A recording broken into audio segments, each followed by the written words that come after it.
कभी ऐसा नहीं होना चाहिए। और मैंने उन भैया से समझाया, मैंने कि देखो तुम 1000-2000 दे रहे हो, जाओ 1000-2000 लगाओ, जयपुर जाओ, दूसरी प्रतिमा ले आओ या इसी को ठीक करके आओ। बंधो अच्छी बातें रही, बड़े समझाने से वो मान गए और गए और संशोधन करके ले आए, प्रतिष्ठा हो गई, सबको खुशी हुई। कहने का अर्थ ये है, उग्र दृष्टि प्रतिमा निषिद्ध मानी गई। क्यों? उग्र दृष्टि क्रोध की दृष्टि कही जाती है। किसकी दृष्टि कही जाती है? क्रोध। जब किसी को क्रोध आता है तो पूरी आंखें ऐसी बड़ी बड़ी आंखें निकल आती हैं। उग्र दृष्टि प्रतिमा नहीं होना चाहिए। इसी प्रकार से तिरछी दृष्टि की प्रतिमा नहीं होना चाहिए। तिरछी दृष्टि वासनाओं का प्रतीक मानी जाती है। उसके लिए कटाक्ष दृष्टि कहा जाता है। कटाक्ष दृष्टि है जो तिरछे ऐसी ऐसी दिखती हैं, कटाक्ष परक दृष्टि है। तिरछी दृष्टि यह भी प्रतिमा के लिए अनुचित मानी जाती है। प्रतिष्ठाचार्य या आचार्यगण दृष्टि देखते हैं प्रतिमा की, परखते हैं, अगर ऐसी है तो उसके लिए अमान्य कर दिया जाता है, प्रतिष्ठा लायक नहीं है। बिना गोलक, गोलक का अर्थ क्या है? ये जो गोला बनाया जाता है आंख के बीच में, भली वो अर्ध गोला दिखता है, बिना गोलक की प्रतिमा अप्रतिष्ठित, प्रतिष्ठा लायक नहीं मानी जाती है। क्यों? वो अंधी प्रतिमा कही जाती है। अंधी प्रतिमा कोई प्रतिष्ठा कराए तो अंधापन आता है। करने कराने सबके उसमें जो शामिल हैं तो ले अंधापन आता है। ऐसा प्रतिष्ठा ग्रंथों में विशेष रूप से फल दिए गए, यानी सम्यक माप तौल से जो तैयार की गई है वो है दृष्टि नासा पे धरें। पूरी माप की जाती है, उसका प्रकार आंख से और नाक से नापा जाता है, प्रकार से लगाया जाता है, बिल्कुल सही है। छवि वीत रागी नग्न मुद्रा दृष्टि नासा पे धरें। वह नासाग्र प्रतिमा वीतरागी प्रतिमा मानी जाती है।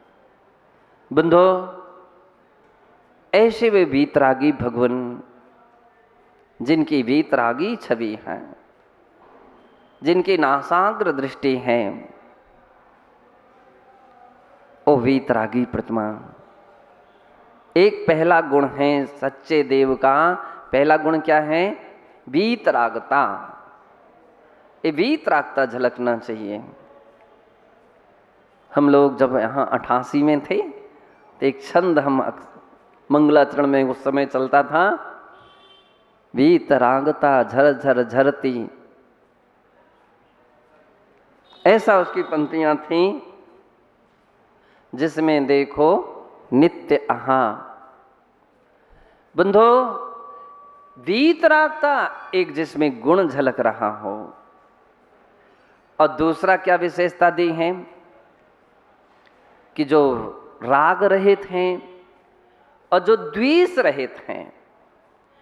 द्वेष रहित प्रतिमा भौहें जिसकी तनी रहती हैं, बिल्कुल ऐसी भौहें, वो प्रतिमा प्रतिष्ठा लायक नहीं रहती हैं। भौहें तनी नहीं होना चाहिए, क्योंकि भौह द्वेष का प्रतीक मानी जाती है। रोती हुई मुद्रा जैसी प्रतिमा द्वेषपरक मुद्रा मानी जाती है।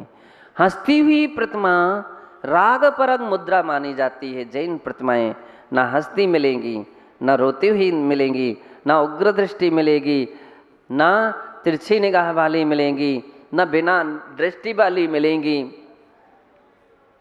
प्रशांत मुद्रा, प्रशांत रूपाय दिगंबराय देवाधिदेवाय नमो जिनाय। प्रशांत मुद्रा है।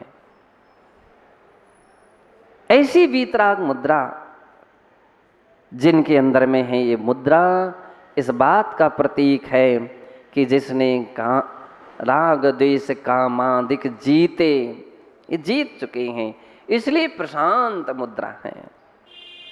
बंधो, पूज्य आचार्य कहते हुए जिन कहे जाते हैं जिन्होंने राग द्वेष काम क्रोध आदि को जीत लिया, वे जिन हैं।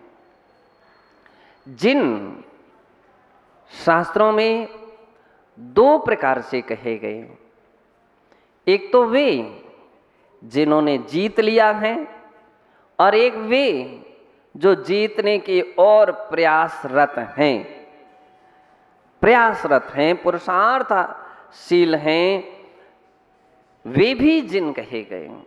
अपन देख रहे जिन मुद्राएं हैं। मुनि मुद्रा का दूसरा नाम क्या कहा जाता है? जिन मुद्रा। जिन मुद्रा है अर्थात जैसी जिनेंद्र भगवान की मुद्रा है, वैसी निर्ग्रंथ मुनियों की भी मुद्रा होती है। ये जिन मुद्रा है। भगवान जिनेंद्र भी छवि वीतरागी नग्न मुद्रा हैं। मुनिजन भी छवि वीतरागी नग्न मुद्रा हैं। उनकी भी राग द्वेष परक दृष्टि नहीं होती, तिरछी निगाह नहीं होती, हंसना, उग्र दृष्टि करना और भी इस प्रकार से तिरछी निगाह से देखना नहीं, ये काम नहीं होते। क्यों? वीतराग के पथानुगामी हैं, इसलिए उन्हें जिनेश्वर के लघुनंदन कहा गया है। किसको कहा गया है? मुनि राजों को जिनेश्वर का लघुनंदन कहा गया। वे जिनेश्वर के लघुनंदन हैं। ऐसे मुनि होते हैं। वे एक देश जिन कहा जाता है उनको। शास्त्र की भाषा में क्या कहा जाता है? एक देश जिन। अब एक देश जिन के बहुत सारे भेद हो सकते हैं। कितने भेद हो सकते हैं तो बतला रहे हैं। बहुत सारे किस्म के मुनि भी हैं, उपाध्याय भी हैं, आचार्य भी हैं, गणधर हैं, स्थिविर हैं, प्रवर्तक हैं।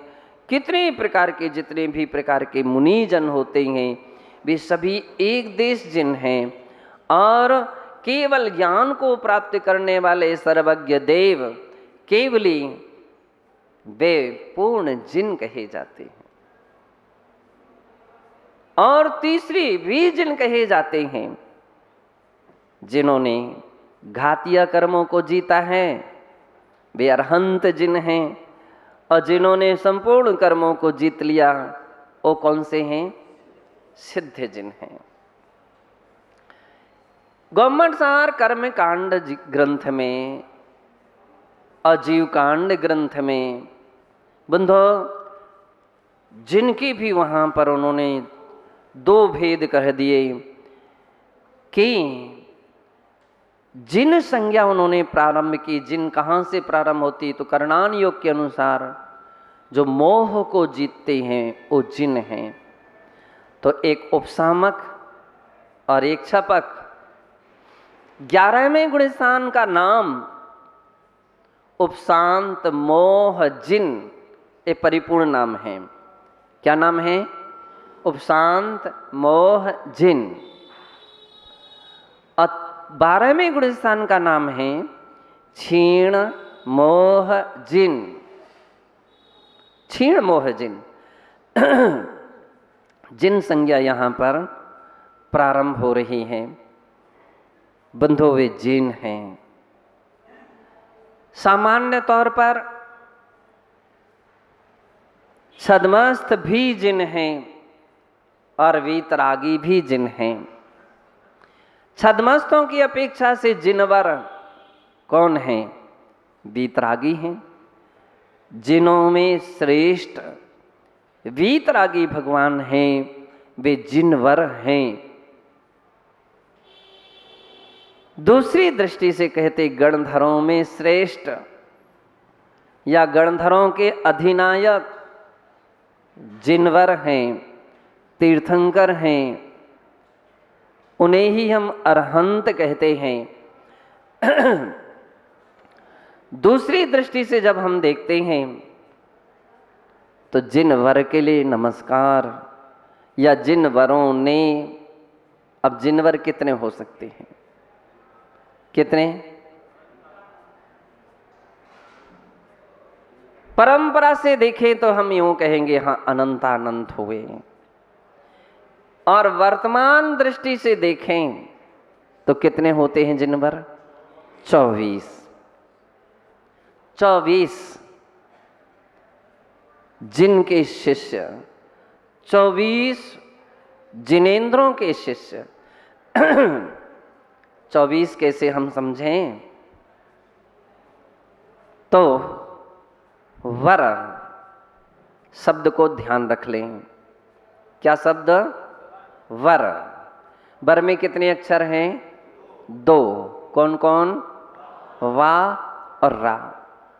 एक बोर्ड पर आप एक जगह लिख दीजिए वा, थोड़ी गैप दे करके लिख दीजिए रा, अलग अलग लिख दीजिए। जब आप वर्ण विद्या पढ़ते हैं तो वर्ण विद्या में या, रा, ला, वा, वा कौन से स्थान पर आ गया? कौन से नंबर पर? चौथे नंबर पर। वा के नीचे 4 लिख दीजिए। और रा, तो या, वा, रा। हाँ, या, रा, ला, वा। या, रा। रा कौन से नंबर पर है? दूसरे नंबर पर। रा के नीचे आप 2 लिख दीजिए। समझ में आ गया? या के नीचे 4 और या के नीचे 4।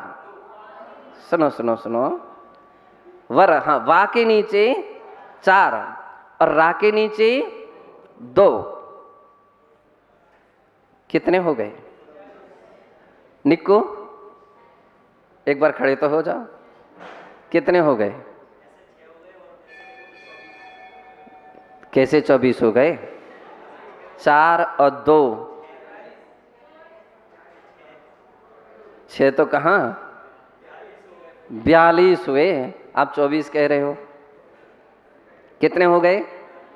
सही बात है ना? 4 और 2 यानी 4 पे 2 42 हुए। इंटू नहीं कर रहे अभी अपन, ऐसे ही देख रहे हैं। 42 कोई तीर्थंकर होते क्या? 42 कोई तीर्थंकर होते क्या? नहीं होते। व्याकरण का एक सूत्र है, अंकाना वामनो गति। क्या है? अंकाना वामनो गति। अंका नाम वामनो गति। अंकों की वाम गति होती है। वाम गति यानी उल्टी गति होती है। 42 को पलट दो, 4 के स्थान में 2, 2 के स्थान पे 4 कर दो। कितने हो गए? हो गए ना 24? 10 बैठ जाओ। अपन एक एक बातें याद कर लेंगे तो अपने लिए समझ में आ गया। ये 24 हो गए। 24 जिनवर होते हैं, उन जिनेंद्र भगवान ने शिष्याणम, अपने सुयोग्य शिष्य, भगवान के शिष्य ऐसे वैसे से नहीं होते हैं। कैसे होते हैं? सुयोग्य। वैसे शिष्य तो दुनिया में बहुत सारे हो जाते हैं, उनकी गिनती नहीं गिनी जाती है। गिनती कितनी किनकी गिनी जाती है? सुयोग्य शिष्य हैं, जो ऐसी योग्यता धारण करते हैं कि दुनिया उनका नाम लेती है। उससे योग्य शिष्य हैं। वे अपना भी नाम करते हैं और अपने गुरु का भी नाम करते हैं। वे सुयोग्य शिष्य कहे जाते हैं। उन्हें ही शिष्य कहा जाता है कि जो ऐसे प्रशस्त काम करते हैं। बंधु, पूज्य आचार्य महाराज उन शिष्यों की ही गिनती गिना रहे हैं या उनका ही नाम ले रहे हैं जो सुयोग्य हैं।